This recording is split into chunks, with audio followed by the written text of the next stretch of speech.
Halo teman-teman, selamat datang di pembelajaran pada hari ini, yaitu bagaimana cara menemukan jawaban melalui penelitian.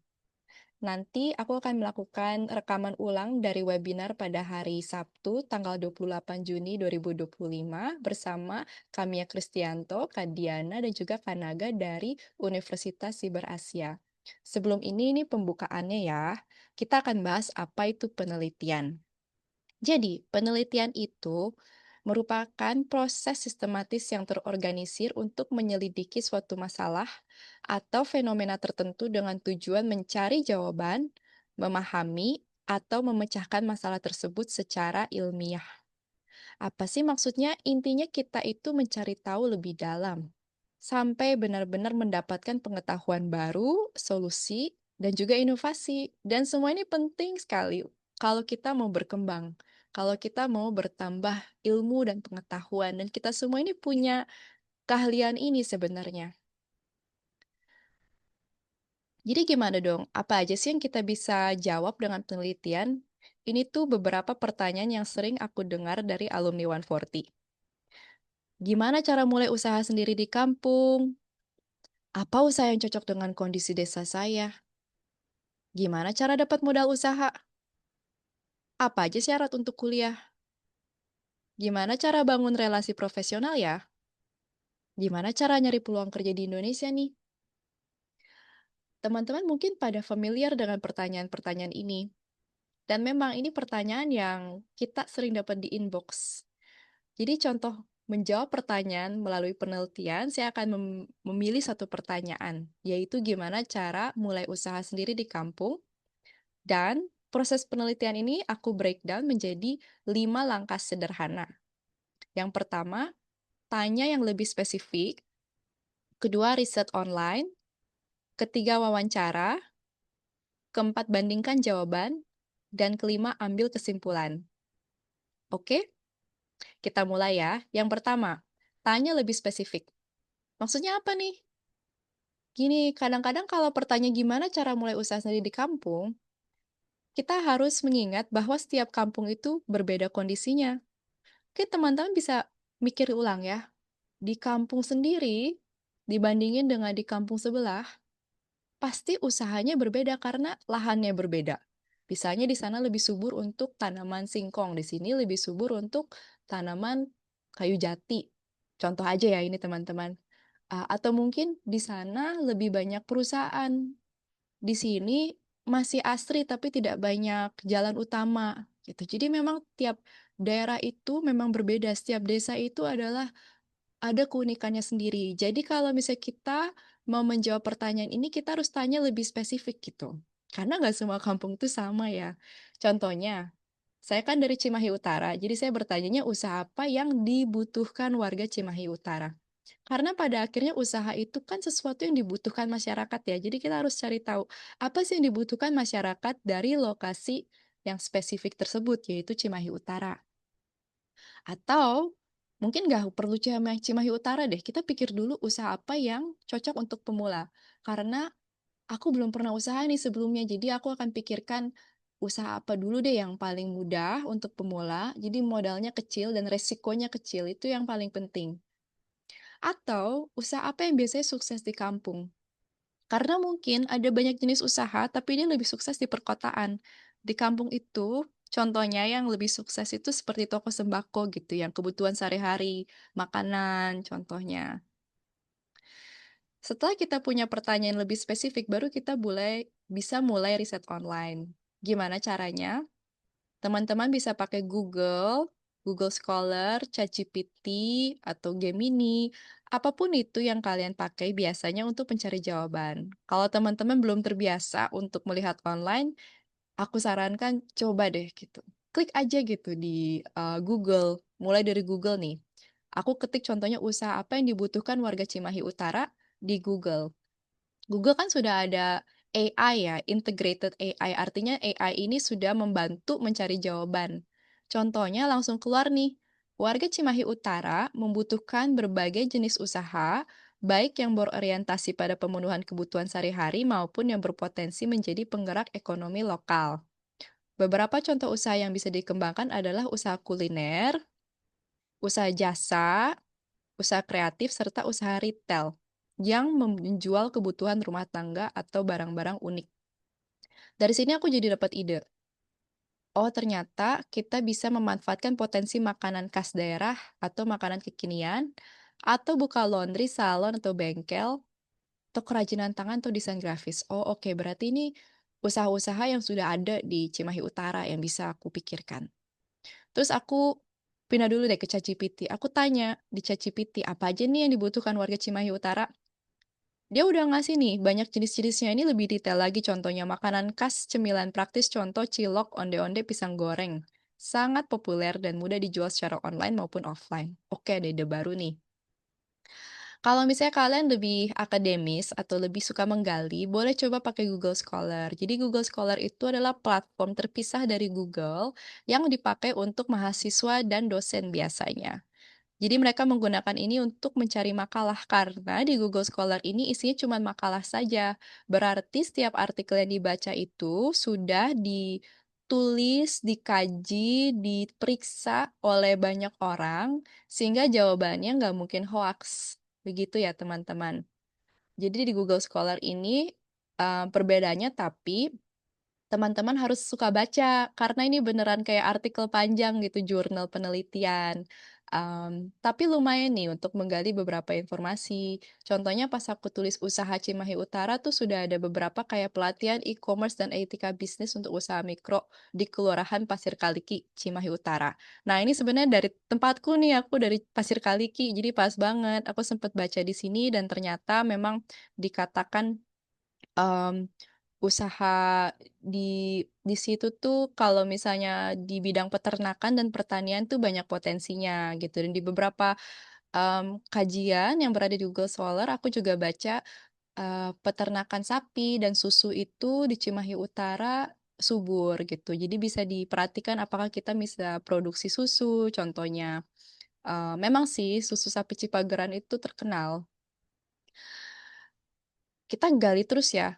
Jadi kalau misalnya udah dapet ide, kalau ada yang nempel di kepala, jangan dibiarin aja gitu. Kita juga nggak bisa menelan mentah-mentah gitu, karena kan ini informasi baru informasi dasar ya.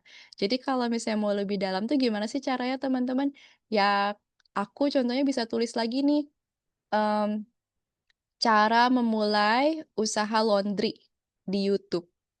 Nanti YouTube tuh ada videonya, aduh gimana sih cara, bikin usaha laundry dari awal gitu, apa sih yang dibutuhkan, berapa harganya beli mesinnya gitu, atau kita bisa beli mesin second nggak ya gitu. Dan kita pilih lokasinya di mana sih kalau laundry itu bisa populer, atau misalnya aku lagi kepikiran mau bikin sentra susu ini, aku cari lagi di YouTube. Biasanya YouTube tuh bagus untuk praktek orang lain ya, praktek baik yang kita bisa tiru, kita pelajari lebih dalam. Atau kita bisa cek lagi gitu, misalnya, mmm, jasa bengkel, di Cimahi di Google Map itu udah di mana aja nih, kita menambah nggak sih kalau bikin lokasi baru, gitu. Jadi, cek lagi, cek dan riset gitu ya. Aku akan mainkan video ini, adalah bagaimana cara kita kritis konsumsi informasi. Karena kalau mau riset online memang penting ya untuk diproses informasi ini. Yuk kita tonton. Kehadiran internet memudahkan kita dalam mencari berbagai informasi, tapi hal ini juga bisa jadi masalah karena terlalu banyak informasi dapat mempersulit kita untuk tahu mana yang benar, mana yang hoax, mana yang sekadar opini, atau mana yang propaganda. Nyatanya, mencari informasi hanya dengan mengetiknya di mesin pencarian tidaklah cukup. Dibutuhkan pemikiran kritis untuk mendapatkan informasi yang akurat dan tepat dengan kebutuhan kita. Saat mencari informasi lewat internet, galilah lebih dalam. Jangan berhenti hanya di halaman pertama, apalagi hanya di situs paling atas. Banyak situs berada di urutan pertama bukan karena konten yang berkualitas, melainkan karena trik digital seperti search engine optimization. Seringkali judul-judul artikel dibuat fantastis dan bombastis demi optimasi, padahal isi artikel tidak sesuai. Jadi jangan terjebak hanya pada headline tanpa membaca keseluruhan konten, karena hoax atau informasi palsu bisa berdampak pada pola pikir kita.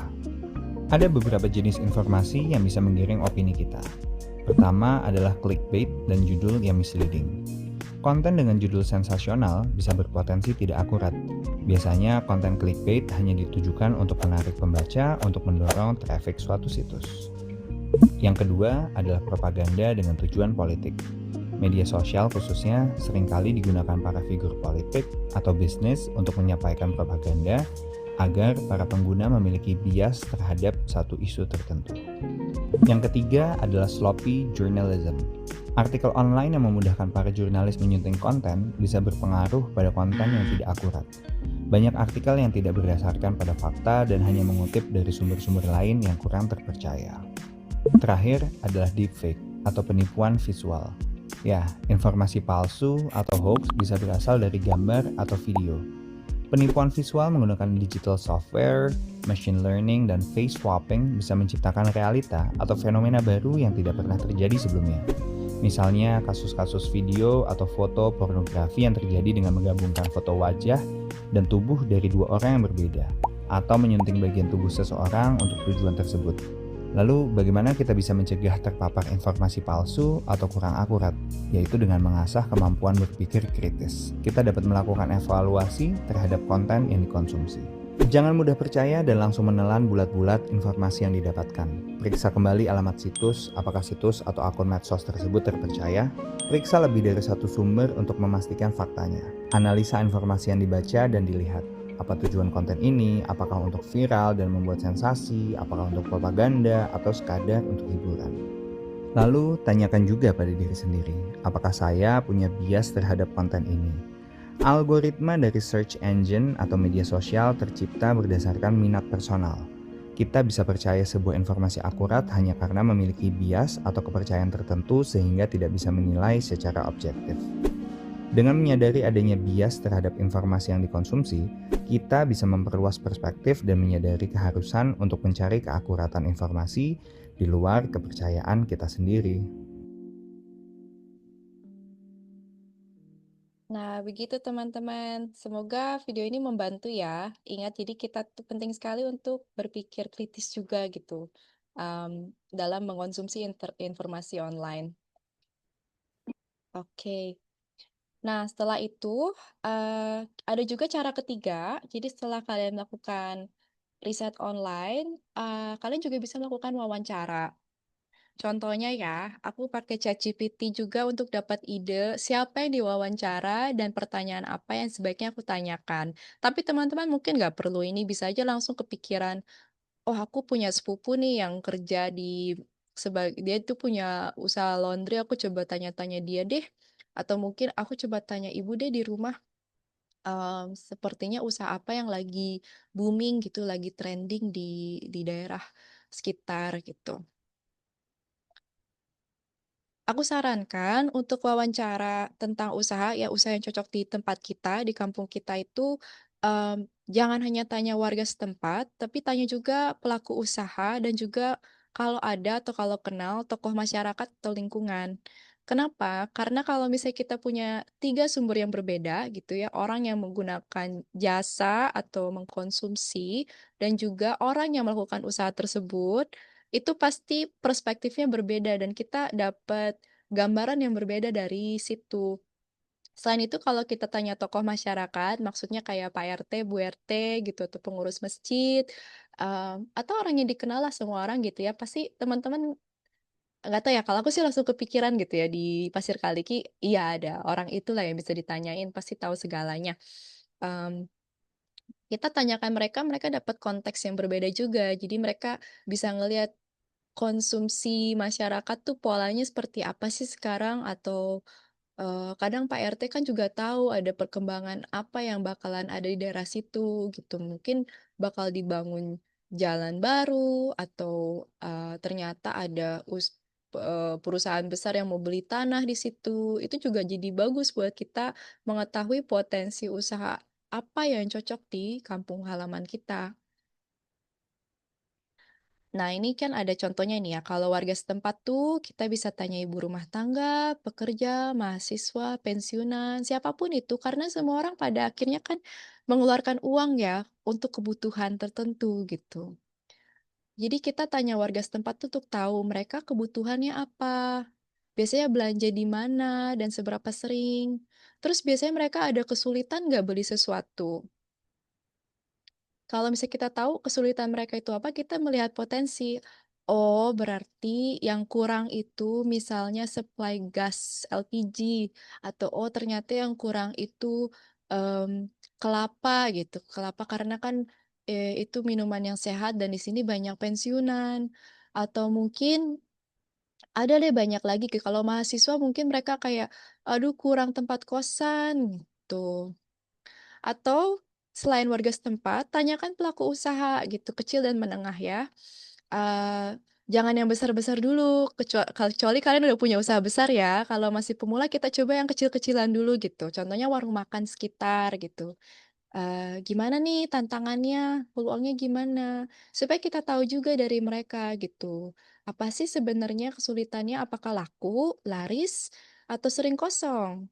Atau ada kayak tantangan baru gitu yang berubah. Laundry gitu, toko sembako, penjual online, siapapun itu coba tanyakan aja. Mmm, Kalau kita melakukan wawancara, sebagai peneliti itu kita sebutnya penelitian kualitatif. Apa artinya kualitatif? Kualitatif itu kita mau mendapatkan jawaban yang dalam gitu. Jadi kita mau dapat jawaban yang berkualitas, bukan sebanyak mungkin jawaban. Kalau kuantitatif itu berarti angka, kita mau dapat misalnya, eee, 500 gitu loh hasil survei. Kalau kualitatif itu kita bisa nanyain satu 2 aku sih saranin ya 5 sampai 10 orang ya supaya, berbeda-beda gitu pendapatnya. Sebaiknya setiap orang yang diwawancara itu punya latar belakang dan jenis usaha yang berbeda. Atau jadi contohnya kayak, satu warga setempat, satu pelaku usaha, satu tokoh masyarakat, atau kalau mau lebih bagus lagi 2 warga setempat, 2 pelaku usaha, satu tokoh masyarakat gitu. Jadi kita mau bertanya sampai data itu jenuh. Maksudnya apa? Sampai kita tuh yang menggali juga kayak, "Ah, jawabannya itu-itu aja gitu, kayaknya sama aja deh semua orang," gitu. Kalau nggak ada informasi yang baru, itu artinya kita udah nyampe data jenuh. Jadi pastikan kita coba bertanya, sedalam mungkin. Dan gampang kok teman-teman mulai dari teman terdekat aja gitu, mulai dari, orang di rumah, keluarga yang masih di Indonesia, atau mungkin ada tetangga ya, teman gitu, kita tanyain mereka, kita tanyain teman kita. Mulailah dari orang yang kita kenal, kita percayai. Bahkan kita bisa tanya mungkin orang-orang ini untuk bertanya kepada orang lain gitu, melakukan penelitian itu untuk kita sendiri.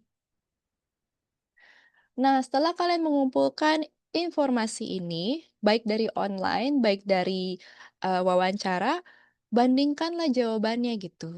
Ingat pertanyaannya tadi kan sudah dibuat lebih spesifik ya, usaha apa yang diperlukan atau yang cocok gitu ya, di daerahku, dan aku udah bilang daerahku tuh Cimahi Utara, Pasir Kaliki.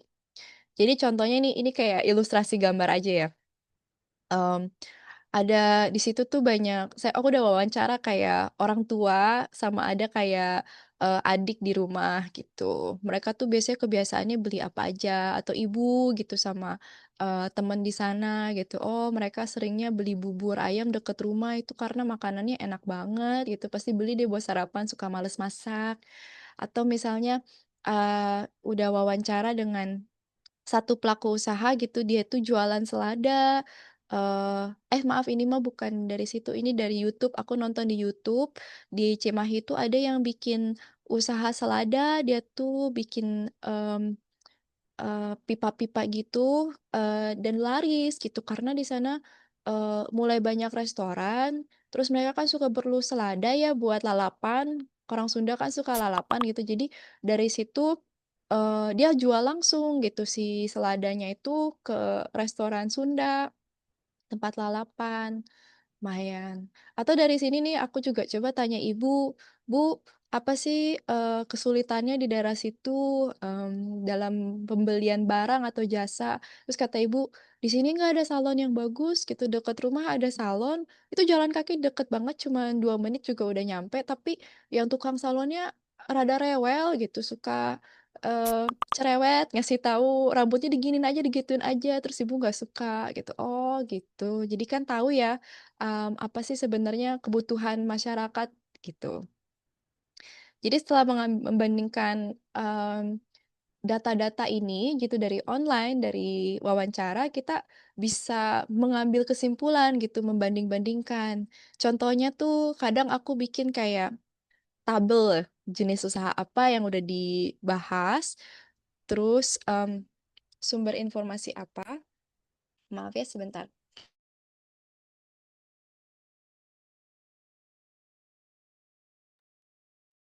Contohnya makanan dan minuman tuh itu dari internet dan wawancara, aku lihat itu butuhnya pisang goreng, cilok, cimol, bubur ayam. Kenapa dia laku? Karena murah, enak, dan bisa dijual dekat SD, Alfa, atau depan rumah. Atau contohnya warung sembako, sayur segar, ini dari wawancara gitu. Mmm, Kenapa orang tua tuh lebih sering ke sini gitu dibandingkan supermarket karena praktis dan segar, ini contohnya ya. Atau kebun hidroponik yang tadi aku bilang, sayur urban.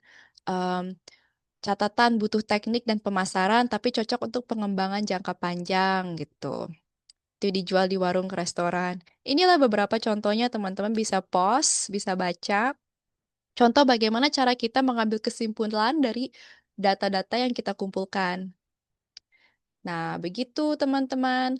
Terima kasih sudah mendengarkan. Sekarang aku akan lanjut ke webinar sekarang aku akan lanjut ke webinar dari, Kak Mia dan juga Kak Naga dan begitu teman-teman. Jadi sekarang aku akan lanjutkan ke webinar dengan Kak Mia yang akan menjelaskan satu cara untuk melakukan penelitian yang dia pelajari yaitu metode 4P.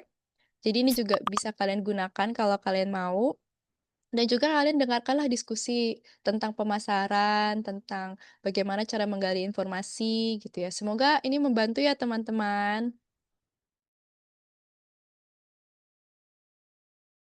Saya sebagai dari mahasiswa komunikasi, bagian sekarang tuh pelajarannya, digital marketing communication ya. Jadi saya akan memberikan beberapa pelatihan analisis dasar tentang materi yang telah saya pelajari dan akan saya, kembangkan maksudnya tuh dan saya akan, beritahu juga untuk, apa ya, kayak pegangan gitu ke depannya.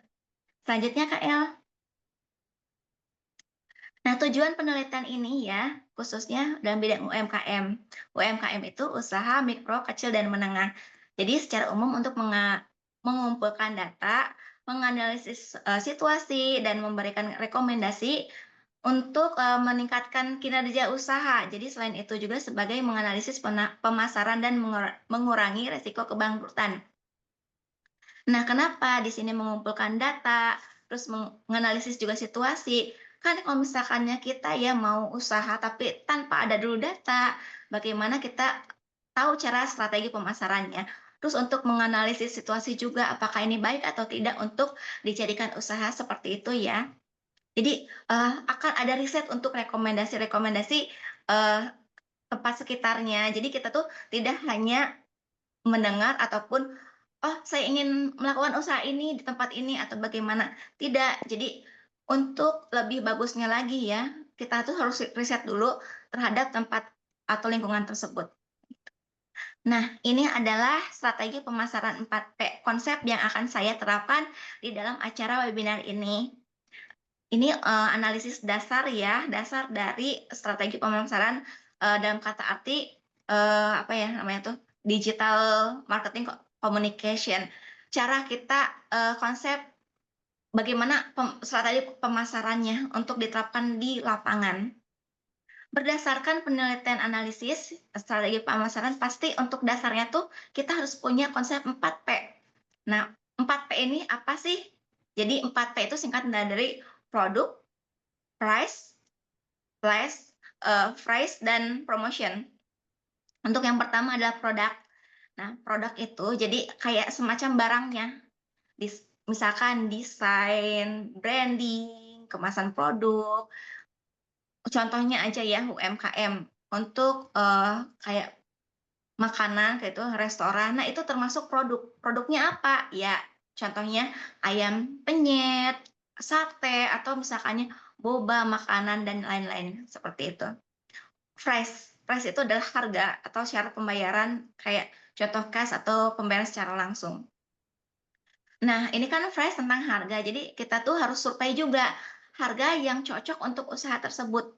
Misalkannya, kita mau menerapkan suatu harga terhadap barang tersebut di masyarakatnya, apakah terlalu murah ataupun terlalu mahal. Nah, akan dilakukan juga riset ya. Jadi kira-kira, kan ada tuh beberapa tingkatan dari umur, apa ya, anak-anak misalkannya, terus ada juga yang dewasa ataupun orang tua. Kita targetnya apa dulu gitu, targetnya misalkannya targetnya makanan boba, minuman boba, makanan seblak, kayak gitu. Berarti ini, ke konsepnya konsep anak-anak dan juga dewasa ya. Harganya berapa? Rata-rata untuk pembelian ini, umur segitu mereka pekerja yang memiliki, ekonomi yang memadai atau tidak. Jadi kita tuh harus menyeimbangkan juga. Untuk place-nya pastilah tempat ya. Untuk, tempat atau lokasinya harus kalau bisa sih yang strategis gitu. Strategis juga positioning market-nya itu harus bagus. Nggak cuman strategis misalkan grosir atau channel distributor, ini kan maksudnya ke online ya, gitu. Nggak harus di lokasi, di online pun juga bisa, asalkan public speaking-nya kita tuh bagus, seperti itu. Bagaimana sih cara strategi, tepat sasaran, jadi, konsumennya itu tertarik untuk membeli produk kita. Dan yang terakhir adalah promotion atau iklan, bisa juga, diskon, event, atau giveaway, endorsement, masuknya ke promotion. Jadi promosi kita harus benar-benar meyakinkan banget, gimana caranya supaya konsumen itu tertarik dengan produk kita. Bagaimana kita, memberikan ide-ide yang unik gitu, misalkan kan iklan gitu ya, iklan harus sedemikian rupa lebih lebih, menarik konsumen. Terus diskonnya misalkan buy one free one atau misalkannya, buy two free one, itu kan sebenarnya tujuannya itu untuk, menarik konsumen membeli waktu secara cepat gitu.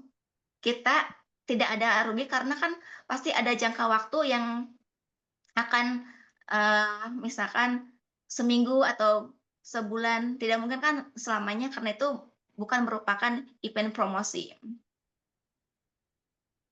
Di sini juga, eee saya kan masih dasar ya, maksudnya itu belum paham banget. Kebetulan ada juga teman-teman saya dari Unsia. Nih ada Purwati, hai. Terutama ada juga Kak Diana.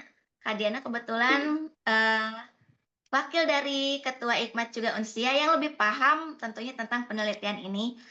Kita akan diskusi bareng-bareng, maksudnya tuh untuk peserta juga barangkali ada yang mau, memberikan pertanyaan seputar usaha bisnis, akan kita, apa ya, sharing-lah gitu. Oke, terima kasih ya buat Kak Elhana dan Mia. Selamat malam buat teman-teman semuanya, alumni 140 maupun teman-teman yang masih baru.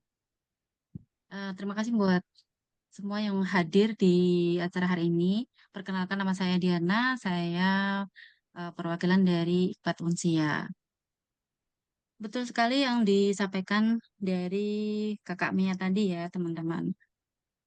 Untuk memulai bagaimana produk tersebut bisa tampil ke pasar. Nah, target pasar kita itu apa nih yang mau kita cari di pemasaran nanti. Nah, ketika desain produknya itu seperti katakanlah kita punya produk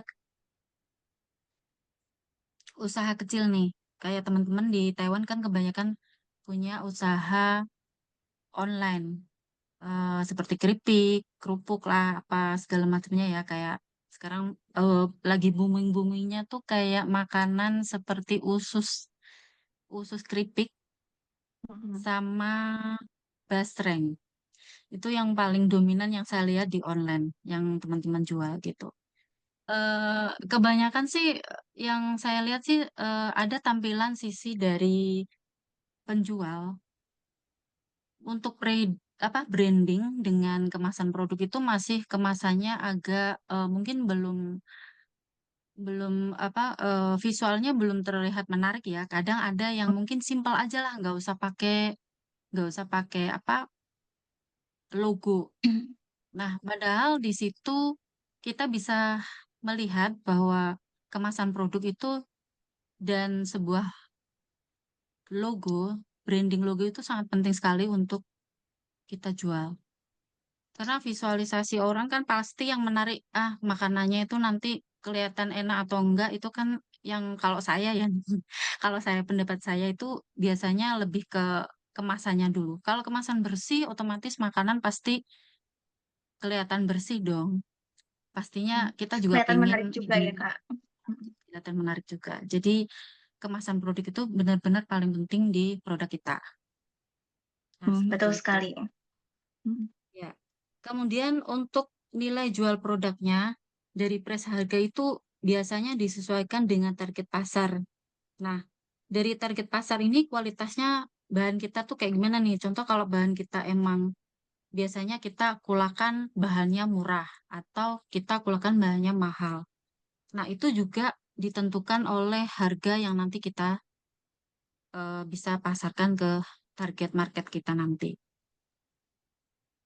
Nah, untuk pemasarannya juga strateginya kita juga harus lebih ke sekarang orang-orang pakai apa nih? Kalau online biasanya oh berarti ada COD nih. COD-nya kan banyak tuh. Maksudnya bisa ke Shopee atau ke Lazada, Tokopedia atau bisa melalui seperti kayak oh kalau di sini apa sih ojek online ya? Apa sih Just Tip kayak gitulah. Mhm. Nah, itu bisa diterapkan gitu loh. Dan promosi-promosi itu sangat sangat bisa diterapkan juga karena promosi itu memang terutama untuk kita jualan gitu. Kalau memang kita nggak ada promosi, bagaimana kita bisa mengembangkan produk kita sendiri gitu. Karena sebuah produk itu akan lebih bagus kalau memang kita ada promosi iklan atau kita bisa buat seperti giveaway atau endorsement dari influencer atau teman-teman yang punya teman mungkin followersnya lebih banyak gitu. Mungkin untuk sebuah produk itu memang harus benar-benar dari desain produk, branding, dan kemasan produk yang saya bilang itu tadi itu memang sangat menentukan sebuah produk kita yang kualitasnya mungkin lebih tahu bagaimana konsumen akan tahu akan branding produk kita sendiri gitu. Mungkin teman-teman ada yang pengen bertanya itu Kak Mia. Boleh.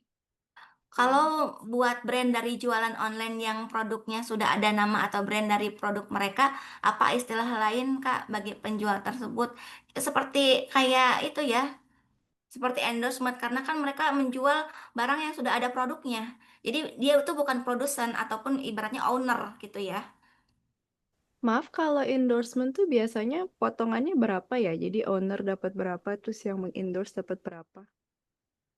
Kebetulan kalau endorsement saya masih belum juga ya, tapi setelah eh ada sih beberapa juga yang ngobrol gitu, biasanya 10% dari harga penjualan misalkan apa ya, produk kopi ya.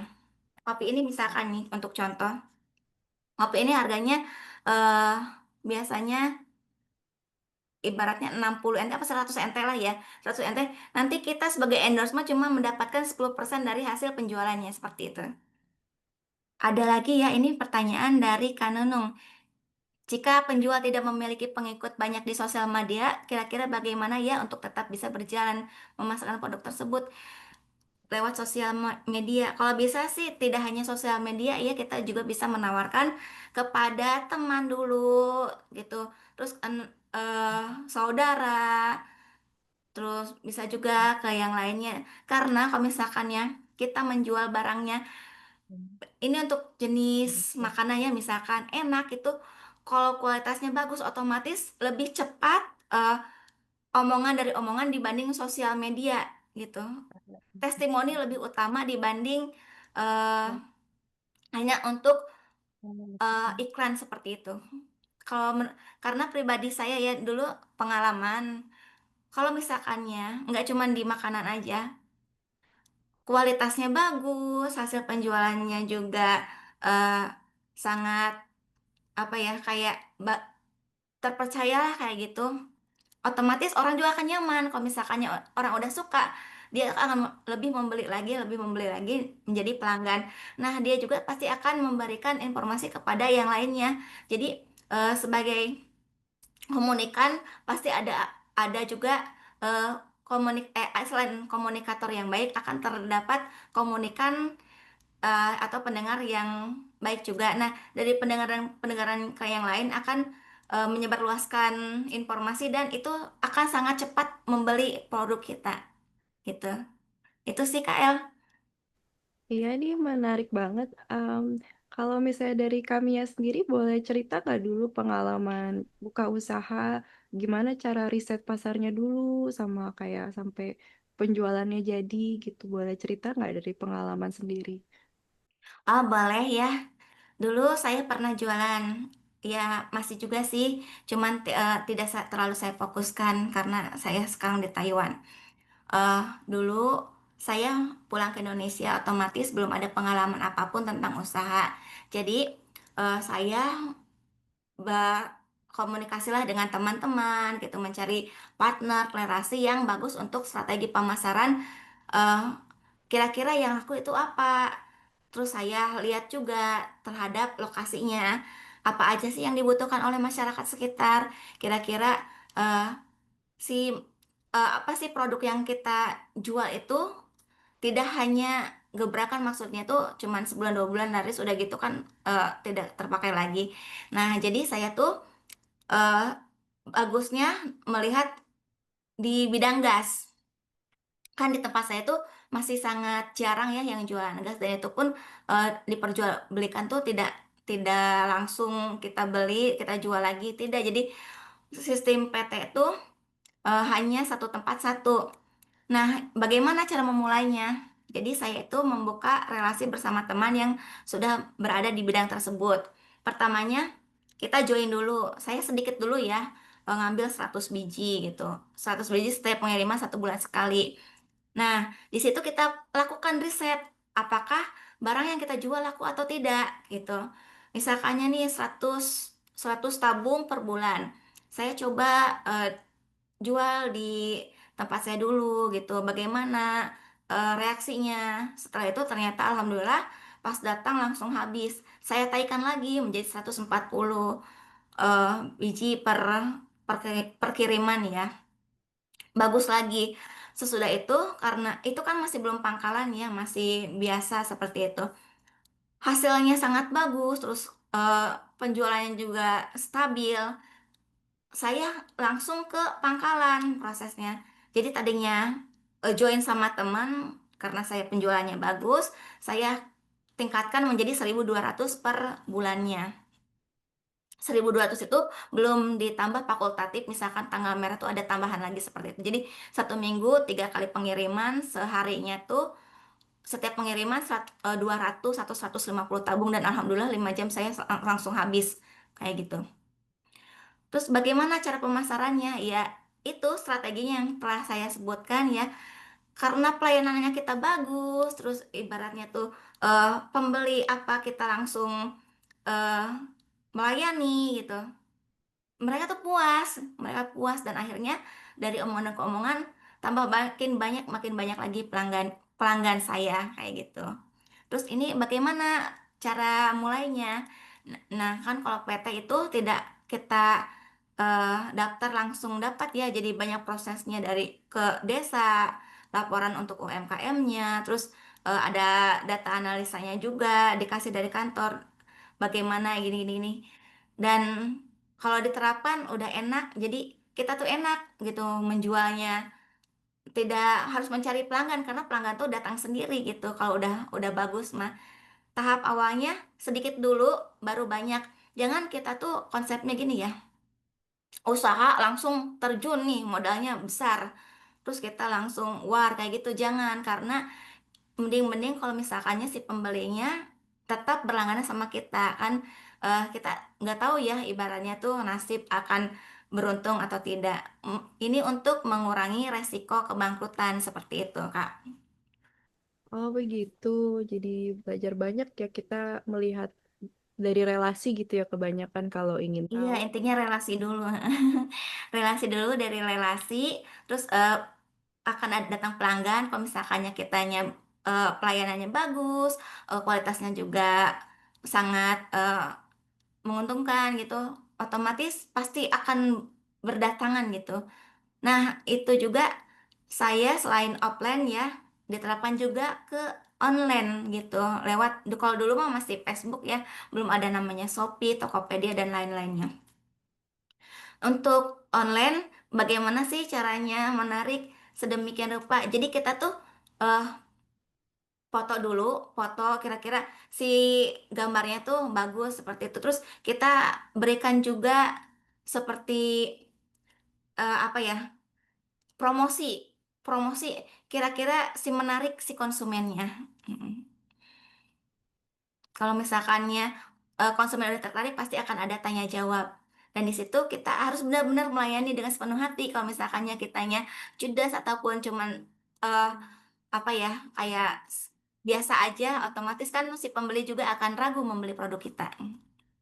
Kan banyak teman-teman yang masih di Taiwan tapi ingin buka usaha atau cari peluang bekerja di Indonesia gitu. Ada saran nggak tips gimana caranya untuk melakukan riset ini dari jauh dari Thailand? Melakukan, oh oke. Jadi setiap desa pasti kan ya beda-beda kayak gitu, penjualannya, kebutuhannya, produk barangnya apa aja. Nah, dari kejauhan kita amati, ini untuk di mana dulu gitu lokasinya. Untuk di desa pribadi apa desa lain gitu. Untuk misalkannya desa kita sendiri, ya kita harus banyak bertanya dulu terhadap lingkungan kita dulu. Apa aja yang dibutuhkan, apa aja jenis produk yang akan dijual yang kira-kira laku. Nah, kita terapkan juga konsep dari Taiwan, misalkan eh, makanan apa yang di Indonesia kita mix yang dari Taiwan kayak gitu. Biar ada inovasi, pasti akan laku. Kalau misalkannya di tempat lain untuk melakukan risetnya, ya kita harus terjun dulu gitu. Kalau bisa mah cek dulu lokasi, jangan sampai apa ya, kita langsung usaha tanpa kita tahu dulu situasinya, itu akan eh, kayak tidak ada persiapan, takutnya nanti langsung apa ya, kayak bangkrutnya gitu. Mm. Coba teman-teman tanya-tanya dulu sama, mungkin ada relasi di sana, biar usaha kita tetap berjalan dengan lancar. Pasti kami ya, tadi jelas banget jawabannya. Tadi aku lihat Mm-mm. ke angkat tangan, apakah ada yang mau dibagikan? Ya, sebelumnya perkenalkan nama saya Naga, saya salah satu mahasiswa dari Universitas Cyber Asia. Mungkin saya coba sedikit berbagi pengalaman aja kali ya. Ini kan masuknya ke ada produk ya yang saya lihat. Jadi kalau untuk Mm-mm. pengalaman saya pribadi sih dari lingkungan yang pernah saya ikutin gitu di lingkungan di tempat tinggal, itu kita bangun tuh dari masuknya sih ke UMKM juga ya, masuknya ke UMKM. Jadi dari lingkungan yang kita lihat lokasi-lokasi yang kayak kira-kira apa sih si target-target yang sangat-sangat dibutuhkan yang ada di lingkungan itu, misalnya kayak produk eh, singkong. Kita ambil dari satu contoh singkong ya. Jadi di lingkungan itu tuh banyak masyarakat dan warga-warga yang istilahnya bertani atau menanam singkong. Nah, kita mau mengolah singkong ini tuh jadi olahan apa nih? Apakah hanya sekedar keripik singkong balado, keripik singkong manis? Jadi gimana caranya supaya eh, target dari satu produk atau barang ini tuh kita bisa pasarin itu nggak cuma dengan satu rasa gitu loh kami ya. Jadi banyak varian-varian rasanya gitu. Nah, gimana caranya untuk nama kita atau produk kita juga dikenal sama banyak orang dari satu barang gitu loh. Jadi kita ngambil dari satu lingkungan dulu kan, lingkungan masyarakat kita nih. Jadi contohnya dari yang masyarakat-masyarakat mungkin kita bisa bilang pengangguran gitu ya. Ada yang masih belum kerja atau masih stay di rumah gitu, belum ada kerjaan mentap gitu loh. Nah, itu kalau dari pengalaman saya sendiri kami ya, waktu di Indonesia, di Indo, waktu itu kita tuh eh, apa ya, kerjasama gitu, ngambilin kayak misalnya sampah-sampah yang daur ulang. Jadi dari botol-botol bekas gitu, kita daur ulang, kita bikin olahan apa gitu untuk isi si botol itu. Jadi banyak-banyak em, jenis-jenis minuman yang kita bisa pasarkan, kita jual gitu di pasaran gitu. Dan itu kan nggak hanya membawa nama branding dari, nggak hanya membawa nama produknya saja ya, tapi dari lingkungannya kita juga kita kenal sama banyak orang gitu. Nah, eh, mungkin beberapa strategi yang bisa saya ketahui mungkin dari teman yang lain bisa ditambahin dari pemasaran digital gitu ya. Itu kita manfaatkan media sosial yang KLH tadi sampaikan, bagaimana caranya untuk kita berinteraksi dengan pelanggan, membangun komunitas ya, membangun komunitas dan mempromosikan produk itu dengan eh, apa ya, adanya kerjasama gitu. Jadi entah ada Betul sekali. ya eh, ada feedback baliknya gitu dari si yang apa yang mempromosikan barang tersebut gitu. Terus bagaimana cara kita dalam menggunakan pemasaran tuh eh, seperti blog, video dan infografis untuk memberikan informasi yang bermanfaat dan membangun terhadap konsumen yang sudah membeli produk kita ini. Terus mengoptimalkan website toko online untuk mempermudah pelanggan dalam melakukan pembelian. Jadi eh, dari media online itu kita bisa kenal si produk ini, kita jadi nggak hanya berbentuk COD saja gitu kan. Terus menggunakan iklan itu berbayar. Jadi kita harus antara produk yang kita jual dengan iklan yang berbayar. Jangan nanti jadi tempang gitu. Maksudnya kalau tempang tuh misalnya pemasukan kita jual itu kita hanya dapat 100.000. Tapi iklan yang kita bayar itu 70.000. Otomatis itu ada rugi Rugi ya. kan kami ya. Iya, jadi Iya kita pastinya. Heeh. iya, jadi kita harus benar-benar bisa menyesuaikan gitu. Oh, ini budget untuk beli barangnya sekian, untuk bayar iklannya sekian. Jadi gimana caranya untuk sampai jatuh gitu. Terus ada strategi pemasaran konvensional. Nah, pemasaran konvensional itu tuh menawarkan sampel produk atau sampel barang untuk memperkenalkan produk yang baru untuk meningkatkan minat dari konsumen tersebut. Terus kita juga bisa menjalin hubungan baik dengan pelanggan melalui komunikasi, komunikasi yang personal dan layanan jual beli gitu. Nah, terus ada pemasaran dari mulut ke mulut. Tadi juga kami udah bahas ya, pemasaran dari mulut ke Iya. mulut. Jadi contohnya kayak Kamia nih, Kamia kan salah satu ini ya, apa namanya, bagian dari 140 ya. Jadi ketika Kamia Iya, betul lagi sekali. ada di lingkungan apa di lingkungan 140 bawa satu produk terus ini enak loh, ini dari siapa belinya, oh dari ini, terus Kamia berpindah ke tempat lain, otomatis kan temen yang udah ngerasain produk dari buatan Rasanya. Kamia sendiri, ya pasti kan nanti diinget gitu loh. Nggak diinget nggak cuma namanya, tapi si produknya itu sendiri. Betul Itu sekali. aja sih Kak. Kualitasnya intinya. Hmm. Iya, itu aja sih dari saya Kamia.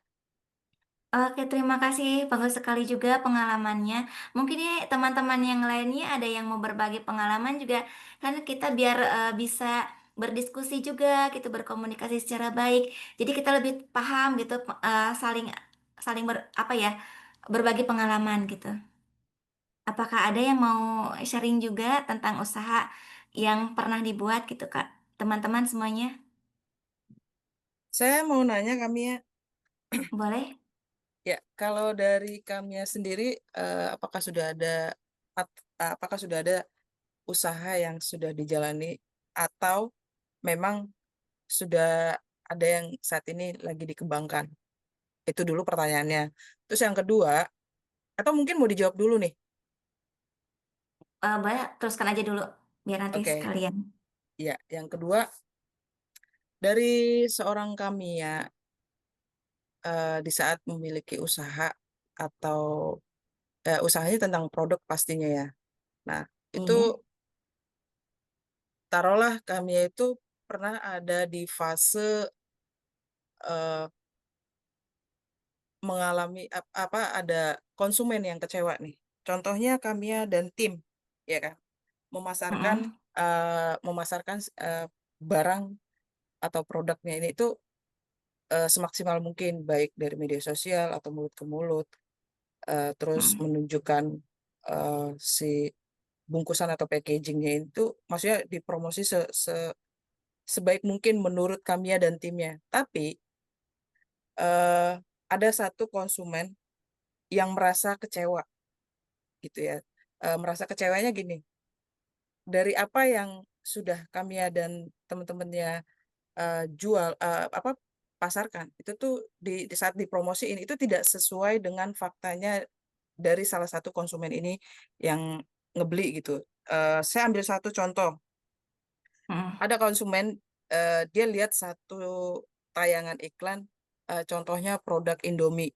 Nah, di dalam satu produk Indomie itu bungkus packaging Indomie itu kan ada gambar telur. Nah, si konsumen Mm-mm. ini begitu sampai rumah, dia ngebuka Indominya, tapi dia kecewa kenapa tidak ada telurnya, ya kan? Nah, eh, Mm-mm. itu contoh. Jadi maksud saya tuh dari seorang Kak Mia untuk menaikkan kembali nilai dari produknya ini agar eh, kekecewaan dari satu konsumen tidak berkembang ke konsumen lainnya itu cara seorang dari kami itu seperti apa triknya gitu Kak. Itu aja kami ya. Makasih. Iya, sama-sama. Jadi ini masuknya terhadap ke kendala atau masalah ya, jika di materi. Di strategi pemasaran kan selain untuk penerapan F4, jadi ada beberapa kendala atau masalahnya seperti yang tadi Kanaga bicarakan. Contohnya saya juga dulu pernah usaha ya, apa namanya tuh, ayam beach mart, apa kayak adik saya gitu, dia seorang chef tapi karena kita pernah berada di situasi COVID dulu, tidak ada kerjaan, jadi kita tuh eh, apa ya, memberikan solusi atau ide menjual produk makanan instan, tapi kira-kira enak gitu untuk dimakan di lidah masyarakat. Yang pertama itu untuk pertanyaan Kanaga, saya pernah jualan eh, chicken bits, chicken bit, ayam ayam apa, sambal matah kayak gitu ya. Ah, eh misalkannya ada kendala nih, ada suatu konsumen yang tidak suka, jadi jangan dimasukin ke hati, kita tuh dengar dulu apa keluhannya, apa yang kurangnya kayak gitu. Nah, nanti dari omongan itu kita jadikan motivasi untuk memperbaiki kualitas cita rasa produk kita. Nah, kan setiap orang tuh pasti berbeda-beda ya, ibaratnya eh, kesukaan atau rasanya kayak gitu. Nah, jadi kita buatkan varian. Misalkan satu orang ini tidak suka terlalu pedas atau keasinan, kita buatkan lagi varian yang eh, khusus ini untuk yang level 3 apa 2 kayak gitu. Kalau misalkannya produk kita tetap jalan, tapi kita ada ditambahin kayak varian kayak gitu kan agak. Terus kurangnya apa yang nggak enaknya, ya udah kita perbaiki lagi sehingga rasanya tuh benar-benar diterima di masyarakat atau konsumen tersebut. Hmm. Bagaimana Kanaga, bisa diterima atau tidak? Hmm. Oke, terima kasih kami ya sangat. Sangat-sangat Iya. saya terima Kalau sekali. iya, kalau Kanaga nih dulu katanya pernah eh, jualan snack apa gimana? Pengalaman usaha yang di Indonesia-nya? Kalau pengalaman saya pribadi, eh, saya belum pernah memasarkan eh, barang dari olahan saya sendiri atau yang saya buat gitu ya. Tapi saya pernah ikut bergabung dengan komunitas-komunitas atau bisa disebut kayak volunteer juga gitu. Eh, Banyak sih gitu, maksudnya komunitas volunteer-volunteer itu banyak gitu. Jadi kita ambil seperti yang tadi saya sedikit singgung, kita lihat nih di salah satu masyarakat. Contohnya saya tinggal di Cirebon ya. Nah, kita main ke daerah eh, apa ya, Gintung. Nah, kebetulan di daerah Gintung itu kan di sana masih banyak masyarakat-masyarakat yang menengah ke bawah gitu ya. Jadi masih ada yang pengangguran gitu atau sedang tidak bekerja gitu. Jadi kita lihat di lingkungan itu tuh yang perlu kita kembangin tuh apa aja sih? Satu contoh, di sana kan banyak kayak laut gitu ya, kami ya. Di sana ada salah satu laut gitu dan di sana kita lihat lautnya itu terbengkalai gitu. Jadi banyak sampah-sampah. Nah, dari sampah-sampah itu kita olah tuh, kita olah. Kita bikin produk-produk kayak yang tadi saya bilang, entah bikin kayak minuman dari hasil-hasil tanaman dari petani yang ada di eh, Gintung tersebut. Terus kita ambil nih tanaman-tanaman tersebut, terus kita olah.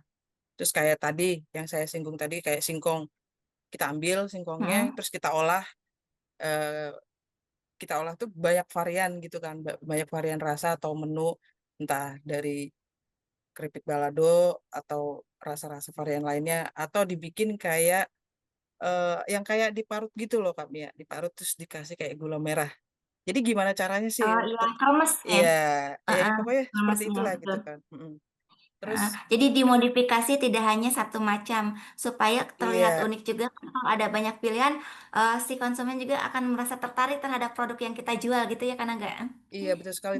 Itu kan nggak perlu banyak modal ya. Kayak tadi saya bilang minuman, Betul. botol minuman itu kita cuma ngambil aja, ibaratnya kan sekali tembak dua kena gitu kan. Satu, membersihkan lingkungan atau sungai-sungai laut yang di sekitaran.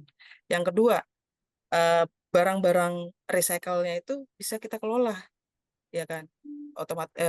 Sebelum kita kelola, pasti dong kita butuh kerjasama untuk kayak dibersihin dulu gimana caranya si botol itu bisa apa namanya, netralisir gitu, bisa bersih gitu kan. Terus kita olah menjadi minuman, ya minumannya bebas lah macam-macam gitu. Jadi nggak perlu keluar banyak modal kami ya.